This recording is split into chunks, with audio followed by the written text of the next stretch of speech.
Howdy everybody, this is Omar, your Audio Amigo, here today with another normal Audio Amigo review for you guys. Today we're looking at what might possibly be the ultimate IEM from AFUL. This is the Cantor, their flagship IEM released at the start of August 2024 at an eye-watering $800 price point, featuring 14 balanced armatures and employing essentially every audio engineering trick AFUL has in their bag. This has the potential to deliver some absolutely stunning audio performance, but can it really compete with sets that cost, $1,500, $2,000? And how does it stack up with the rest of AFUL's lineup that I've tried? There's only one way to find out, so let's go ahead and jump right in. Before we get started, not really a disclaimer, more like a notice. This is not mine. This is a loan from a friend of mine who said, hey, you've been talking about wanting to do a review for this. You can borrow mine. So if you're watching, thank you very much for letting me borrow it. I really, really appreciate it. Go ahead and get started with the unboxing experience. As you can see by the size of the boxes here, the unboxing experience is what I would call classic AFUL. Inside the box, you'll get the IEMs themselves. You'll get the case, which is different from the rest of the AFUL lineup, I will say. It's quite nice. And inside the case, you will get the cable, which is managed by this AFUL branded leather cable tie here. Looks kind of nice. But you'll get the cable with the leather tie. You'll get a cleaning brush, and you'll get 3 little boxes of these AFUL ear tips. They're similar to the ones that came on like the Explorer and the Performer 7, but you do get like an extra set here. They all have those solid cores. They look to be mostly similar sizes. They differ a bit in terms of overall shape. These are a bit, more bell-shaped. These are, more umbrella-ish. But, they're overall similar. And the fact that you get small, medium, and large of each one is nice. Those tips are kind of important. I'll talk about that later. The case here isn't exactly what I would call pocketable, but it's very nicely built. It's got hard sides to protect your investment.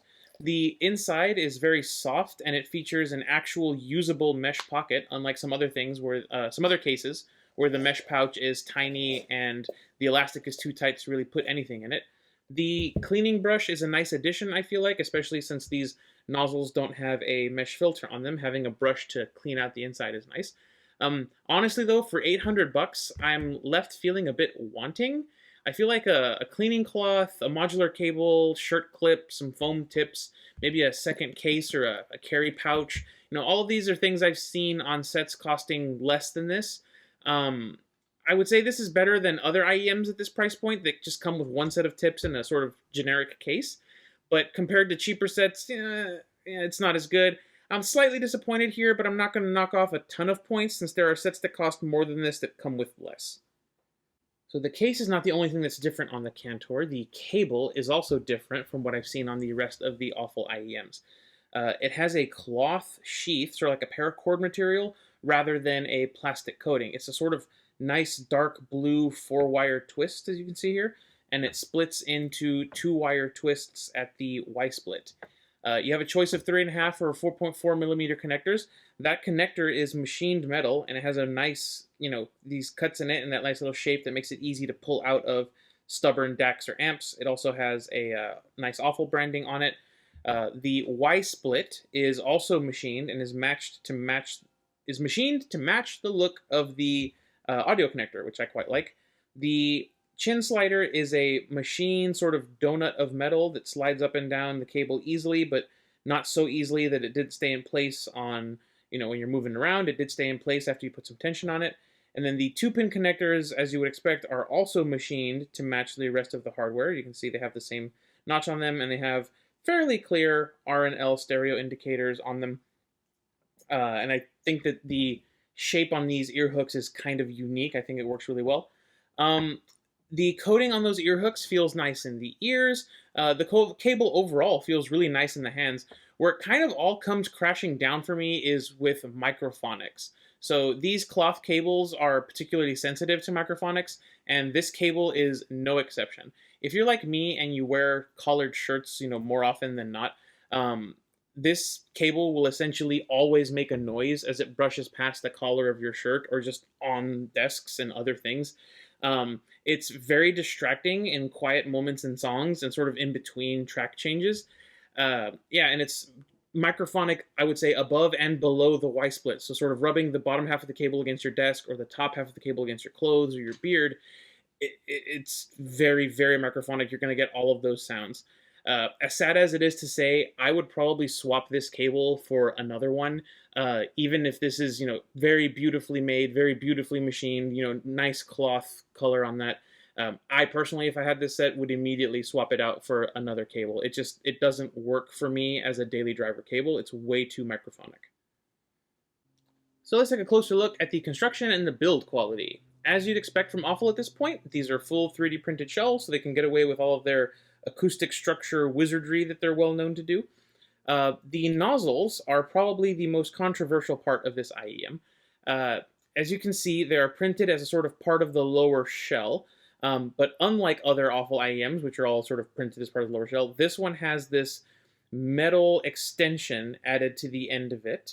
AFUL say that this is to give you the best audio experience, and to do that, you should be using this nozzle with the stock ear tips in a way where you push the stock ear tips all the way down to where the top of the nozzle is flush with the ear tip. I'll show you that a little bit later.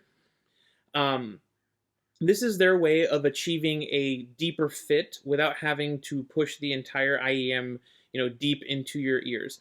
This does have effects on comfort, which I'll talk about later. So yeah, just the nozzle is a thing on this IEM. As far as ventilation goes, there is a single large vent next to the stereo indicator on sort of the back side of the IEM. That is connected to the back volumes on most of the balanced armatures that have vents. While there's no ventilation on the front side of the IEM, AFUL is up to their usual 3D printed wizardry and have a 3D printed pressure relief structure somewhere in here. I believe it might be that goes sort of up and behind the bass BAs. But, I didn't have any pressure buildup issues with these. I think, the vent on the back does a good job, and the pressure release structure does a good job. Don't quote me on that. If you do have, pressure relief issues, I've heard some complaints of people that this does have pressure issues for people that are more sensitive to that. I've never really been sensitive to that, but I have had it on other IEMs. I did not have it on this one.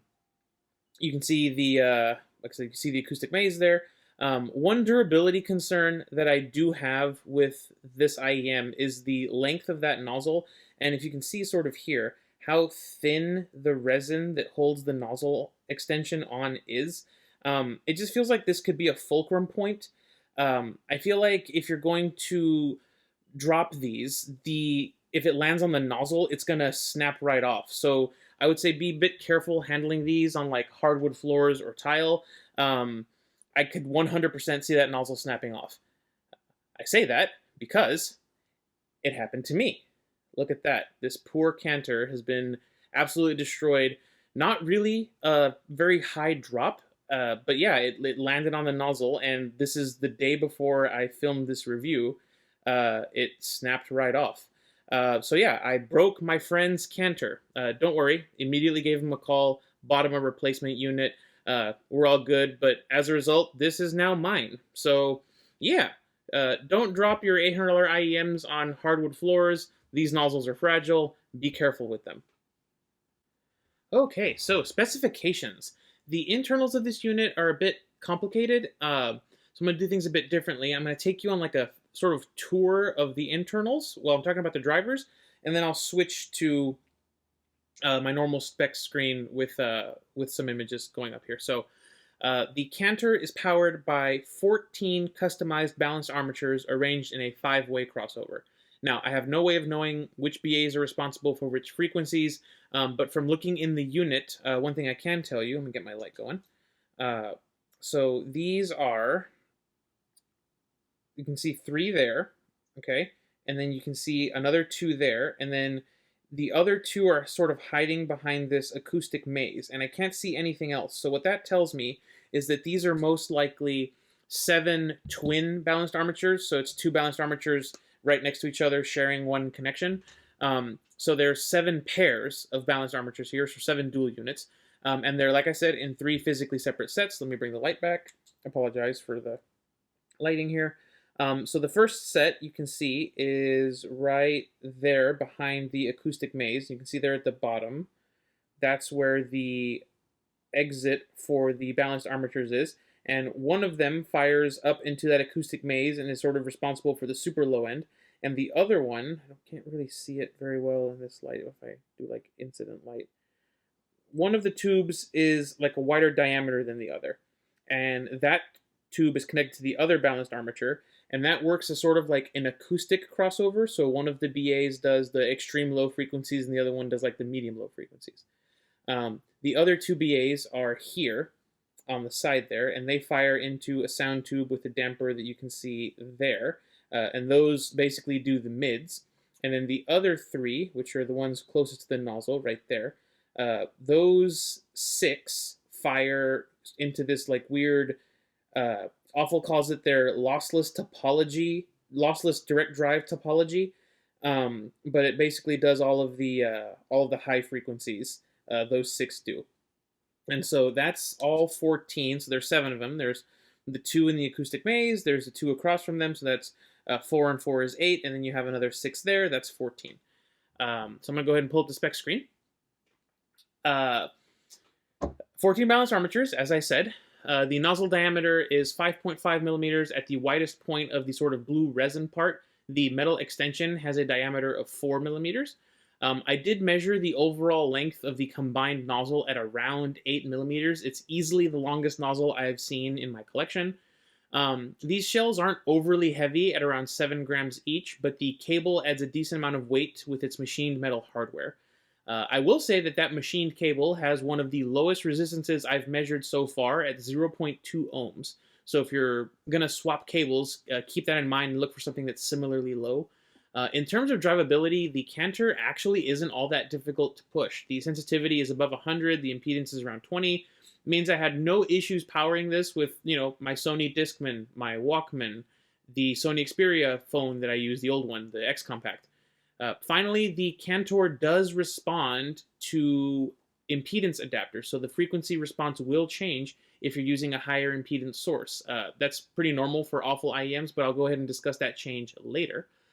Overall, this is an IEM absolutely packed with drivers, technology, math, and yeah. All of that said, however, in terms of like big multi-BA sets, the only thing that really stands out to me is that nozzle. Okay, but now it's time for the cool wall. And I have to say, while this Marine Echo version of the Cantor is very, very nice looking, I 100% prefer the Starry Night version of the Cantor, which I'm going to pull up here. And that's the one I'm going to be scoring, because if I hadn't just bought this one, that's the one I would be buying. For me, honestly, it's just straight up Sub-Zero. I absolutely adore the Starry Night design, drawing inspiration from the famous artwork of the same name. I love the overall design. It's just really, really wonderful. It's different from anything else I've seen in Chi-Fi. I think it's really nice. If I can't get this Marine Echo version repaired, I'm definitely going to try to buy a Starry Night version. It's just a super cool artistic tribute. Like I said, Marine Echo I still think looks quite good. Marine Echo would be in cool, but the Starry Night version, easy Sub-Zero. But let's see what the Council of Ladies has to say about this. So first off, which version do they prefer? The Starry Night version or the Marine Echo? It looks like it's a 4-to-1 vote in favor of Starry Night, which I can 100% approve of. But let's see if the Cantor qualifies as pretty, and yep, it's another 5 out of 5 pretty score. So well done, AFUL. You finally get a 5 out of 5 after so many 4 out of 5s. I think the Magic 1 got a 4 out of 5, the Performer 7 got a 4 out of 5, the Explorer got a 4 out of 5. Finally, the Cantor, 5 out of 5 pretties. Well done. In terms of compliments, lady number 4 is going to be the final gatekeeper here, but 4-to-1 is pretty good. Let's go ahead and take a look at their thoughts. And it looks like going with 2 different shell designs was a good plan. I feel like it appeals to different groups, and I think having a different design to the sort of sparklies is a good thing for them. Good job, AFUL. So let's launch into what is easily the most contentious part of this IEM, the comfort. The Cantor, by design, prefers it when you use a deeper fit. I'll elaborate a little bit on it more in the audio section, but essentially, my experience of those I've talked to, and basically everyone else, the deeper you can fit the Cantor in your ears, the better it sounds. And the fact of the matter is, not everyone's going to be able to achieve a deep fit on these because it's just a little different from other IEMs. Real quick, This is one of my standard testing tips. It's a Spinfit CP145. I use this on absolutely everything. It works well on like 99% of IEMs. What you don't want to do is just put it over the metal extension bit like that. That is not how you're supposed to fit tips onto the Cantor. What you're supposed to do is you're supposed to continue pushing, and you push and you push and you push and you push until the metal nozzle extension that they fitted there is essentially in line. I like to pull it down like that until it's in line with the very edge of the ear tip. On Spinfits like these, you'll never be able to get it perfectly in line with the edge of the tip because the tip is springy and it has that sort of rotation gimmick that is a bit hampered by this tip design, but it still sort of works. And that's how I fit these. And like this, I was able to wear this set for honestly hours on end with no real comfort issues.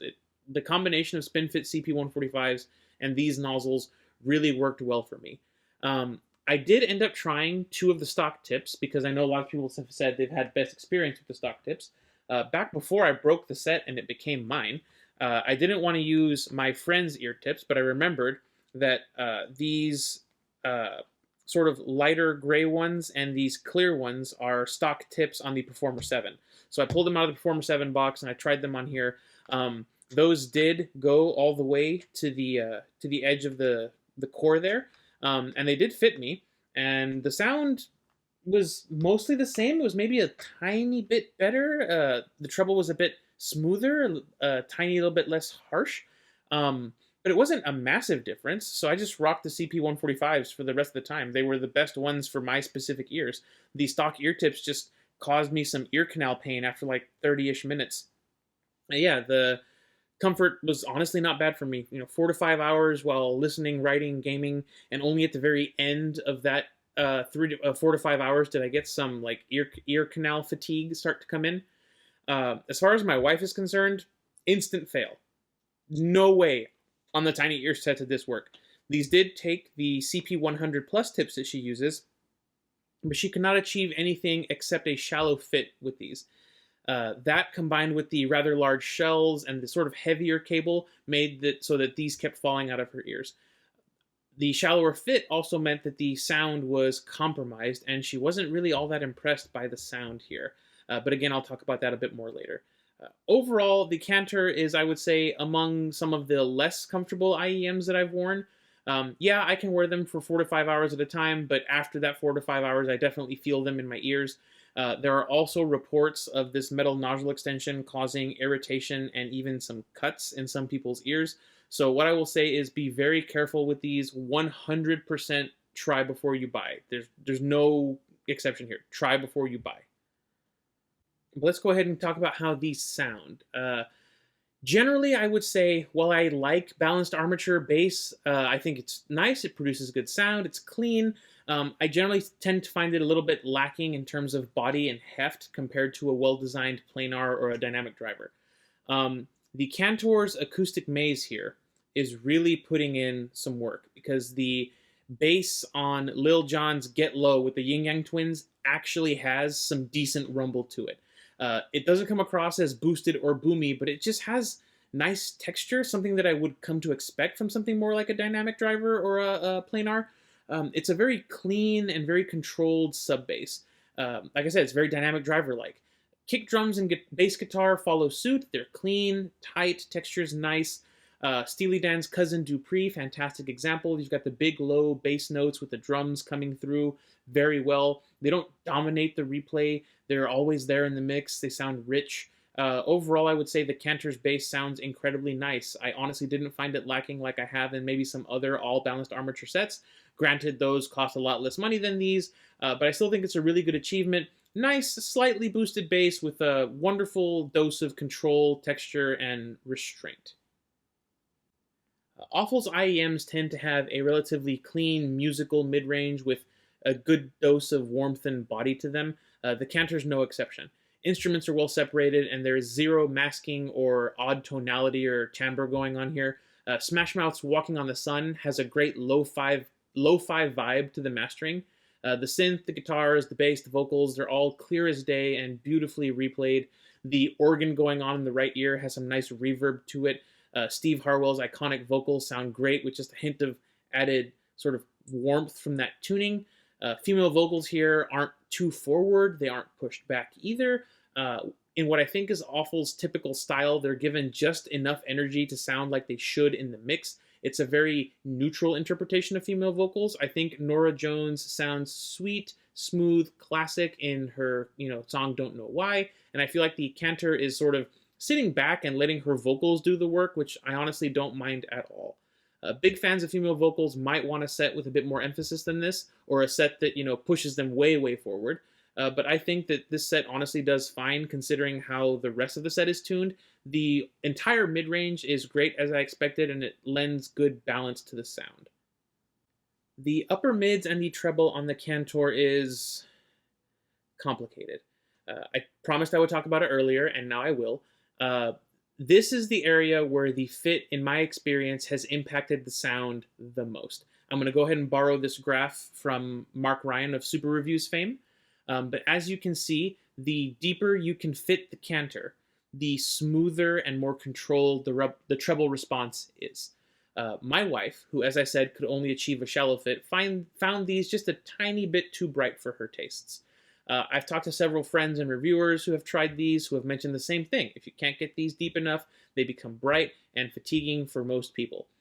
As I mentioned earlier, my CP145 tips put on the way that I showed you, I could get a deep fit with, and I would say that for me, the Cantor is teetering on the edge for me when it comes to treble energy. The Cantor really loves well-mastered tracks. This is a very revealing IEM. My experience with it has been that on very well-mastered tracks, even higher, sort of way higher volumes than I was, used to, are fine. They sound great on here. I can jam out and not worry about fatigue. However, as soon as the track rolls over and I get a more loosely, or let's say even a badly mastered track, these can get pretty harsh at higher volumes and even moderate volumes depending on the track. Vocal harmonics, for example, autos rule. It's completely fine in terms of vocal harmonics. I was able to turn this up, have a good jam session. The echo effect on her voice sounded excellent. The aggressive higher notes that she hits during the choruses throw off some fantastic upper harmonics that the Cantor makes sound really nice. The S's in the echo effect that bounces from ear to ear were really sharp and clear.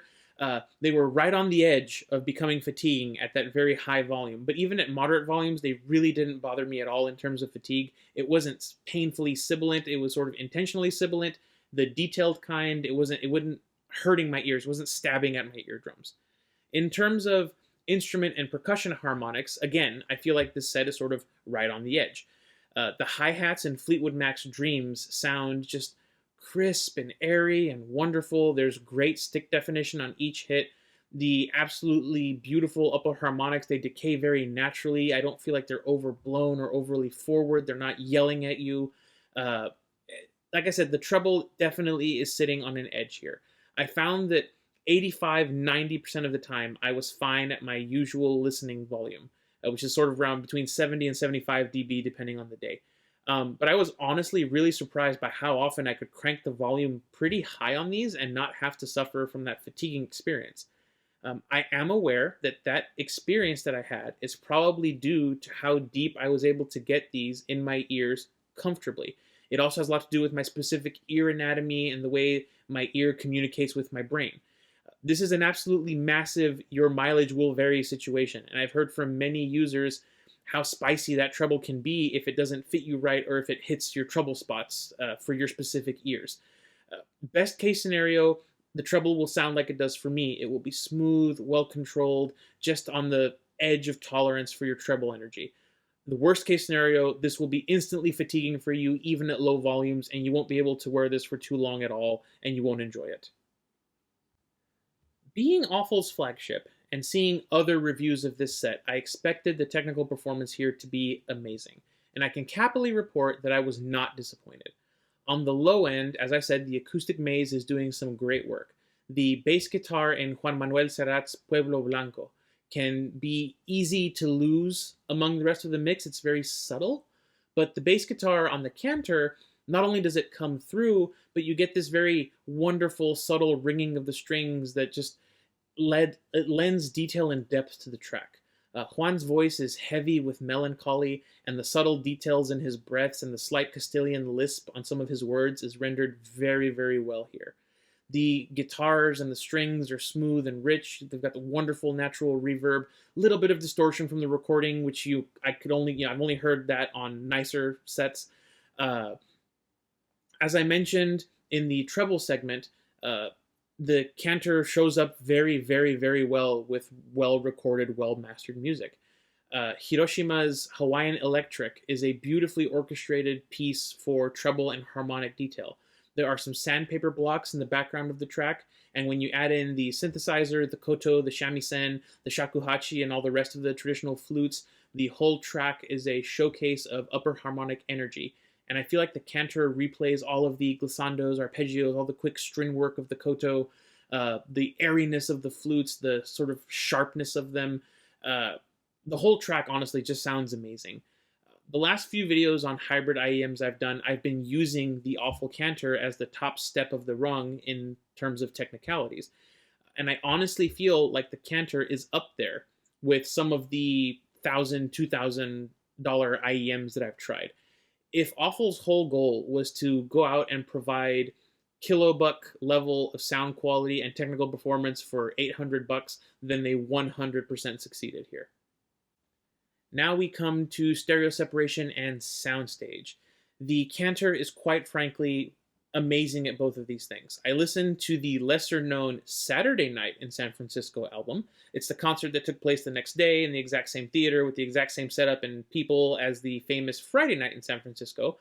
And like its more famous brother, the entire album is a showcase of stereo imaging and virtuoso level guitar work.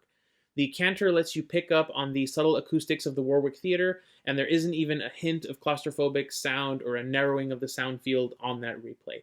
In terms of perceived 3D soundstage, I listened to some more Steely Dan, specifically Two Against Nature from Two Against Nature. When you feed the Cantor well-mastered music, it absolutely comes to life in terms of imaging and stereo separation. The whole track doesn't feel wide. It starts to feel tall and like just bigger. The cymbals and hi-hats sound like they're coming from a little bit above the horns. There's a clarinet on this track, and it sounds like it's seating right next to you, to your right. There's a good amount of rumbliness in the clarinet when it's being replayed on this set. The backing vocals feel like they're sort of above and behind the lead vocals. Listening to well-mastered tracks on the Cantor was special. It's part of the reason this review took so long. I was just listening. And yeah, special. That's really the best way I can describe it. The staging and imaging just feels huge to me. I think that it is an absolute superstar when it comes to that sort of thing. Finally, let's discuss the effects of higher output impedance or using an impedance adapter on this IEM. Here's the graph of the Cantor, both with and without my standard 15 ohm testing adapter. The effect is slight, but definitely audible here. The bass gets a bit of the boost, the upper mids get a bit of a boost as well, the upper treble takes a bit of a dip, and yeah, that's about it. The whole signature overall is very similar in proportion to the stock signature. What I will say is that if you find the Cantor bright, consider buying the Yangtze Ruyi Rod cable for it. The most profound effects are the bass boost and the upper treble cut, which leads to it sounding a bit warmer overall. Again, while I personally didn't have any issues with the stock sound in terms of brightness or fatigue, I do feel like you would lose out on some of that staging and detail by using the impedance adapter, but I think it's a great option if you already have this set and you love listening to it, but it fatigues you after like not that long a period of time. I don't think you need to worry too much about your source for the Cantor. The effects are very subtle, but if you feel like you might be missing some of that airiness and imaging, try swapping to a source with lower output impedance, or take a multimeter to your aftermarket cable and see if maybe that's causing something. Okay, so before we get into the comparison section, I just want to say right off the bat that this one's going to be a little bit different. The Cantor is a flagship IEM, and at $800, I don't really have anything to compare it to. The closest I have are the Mega 5 bass and the Punch, but the tuning on both of those is honestly so hilariously different from the Cantor that it doesn't make any sense to compare the three. In my opinion, AFUL as a brand has what people call a house sound. For those of you not familiar with the term, I'm going to go ahead and pull up the graphs for all of the AFUL IEMs I have. I am missing the Performer 8. I'll hopefully get one eventually. They all follow the same general theme. Fuller lower mids, gentle neutral rise into the treble, and a smooth, airy sort of finish. There are some sets that have a little bit more or less bass and a little bit more or less air, but in general, AFUL IEMs come with the same basic flavor, just different seasonings on top. I personally feel that if you're buying the flagship product from a brand with house sound, you should get the sort of final thesis statement, the sort of dissertation of what that brand believes is their ideal tuning. And listening to the rest of the family, the IEM that gets closest to the Cantor in terms of that thesis statement tuning is the Performer 7. It is also very detailed for the price. It is also the closest of the AFUL family members that I have in terms of overall sound, so that will be our only competitor for today. And here she is at $240, my IEM of the year for 2024, the AFUL Performer 7 with the lovely custom cable that I had made for it. If the Cantor is a 100 out of 100 in terms of overall audio quality, I would give the Performer 7 here an 88 out of 100 as an overall score. The Performer 7 is 1,000% the better value when it comes to price to performance ratio. But at the sort of $800,000 price range, value just gets thrown out the window. In terms of detail, the Cantor beats the Performer 7 by a little bit. All of the glassware in the back of the Take-Two version of Waltz for Debbie by the Bill Evans Trio, they're all there in the Performer 7. They're just a little bit sharper, a little bit more detailed, a little bit easier to spot on the Cantor, excuse me. I would say it's like going from watching something in 4K to watching something in 8K. At a distance, you can't really tell. The difference is extremely subtle. You don't really even think it's worth it. And then they switch back to 4K and you kind of miss it. You could see it, you can tell it, the difference is just really, really subtle. It doesn't ruin the experience on the Performer 7. It just, this is just that tiny little bit more. In terms of bass, I feel like both of these are sort of equal. I feel like the Performer 7 carries a little bit more richness through the mid bass. It's maybe that tiny little bit warmer, but the Cantor doesn't feel lacking at all in terms of texture or tightness for the bass hits. The mids are essentially the same on both of them, and the upper mids are also surprisingly similar. Depending on how deep you can get them in your ears, the Cantor will have a bit more or sort of around the same level of treble energy as the Performer 7. Honestly, the place where I heard the biggest difference between these two is probably the most subjective. It was, overall imaging performance, the perceived 3D soundstage. And this is going to vary from person to person, by track to track, by, ear to ear. Not just because of the insertion depth issue here, but also because, in my experience, soundstage and imaging is more of a psychoacoustic phenomenon than anything else. The shape of your ear canal, how your brain is wired to your ears, the shape of your ears, that's going to make more of a difference than really anything else. What I found on my ears with these two is that on sort of normal popular music mastered levels of tracks, the imaging difference between these two is extremely subtle. Definitely better on the Cantor, but nothing that would make me want to go out and buy the Cantor right away. Nothing I absolutely had to have. However, when I moved to tracks where the mastering was much more fastidious, or for tracks that were mastered to sort of maximize the spatial information that they convey to you, there was a much more pronounced difference, at least to me. The Cantor was better to the point where if I immediately swapped to the Performer 7 and A/B testing, the difference was very clear. This comes off a bit narrower, more intimate, a little warmer, a little smaller. Not that this is bad, it's just that, this feels like, okay, that's what they mastered, this is what it sounds like. This came off like, okay, this is what they mastered, let's take that and let's embiggen. Let's make the sound just bigger. It's the sort of experience in imaging and soundstage that I've only ever heard on like maybe 2 other IEMs. I got a chance to try the FiiO Audio RN6 recently. So I think that is at this level, and the Craft Ears Omnium is also sort of at this level. Those are $2,000 or more. And The Cantor is right up there with them in my opinion. It's offering a pretty similar experience at $800. If you want a good sounding IEM that will let you enjoy your library with no compromises or issues and will give you what I feel is a near perfect implementation of the awful house sound, the Performer 7 comes off looking even more amazing now that I was able to compare it to the Cantor. It did not lose this comparison. It was in the fight the entire time. I think this IEM is even more amazing than I previously thought. Even if I prefer the sound on the Cantor, the fact that the P7 is under $250, I think is an absolutely insane value for money. I think if you want an awful IEM, the Performer 7 or the Explorer are the ones to go with. If you have the money and you like the Performer 7 and you want the sort of final, ultimate, do-it-all embiggener of sound that is the ultimate version of the awful sound signature, then the Cantor is your option. Personally, I choose to believe that the Performer 7, which came out after the Cantor, was made by Awful to give the general public a taste of the Cantor at a more affordable price. And I think reviewing the Cantor, as I've said, has made me appreciate the Performer 7 that much more. So I've taken my Performer 7 away because it's time to see exactly where the Cantor is going to end up on the Audio Amigo Arbitrary rating scale. Let's go ahead and think about the thumbnail that I made for this video, or that my wife made for this video. Fabulous, fantastic, flawed. I think this is a fabulous looking IEM. The Starry Night version, as I said, is absolutely gorgeous. The Marine Echo has that like Arctic Ocean subtle beauty going on to it. I think it looks amazing. Fantastic. As I mentioned, this $800 IEM for me was up there mixing it up with some of the $2,000, $3,000 sets that I have tried.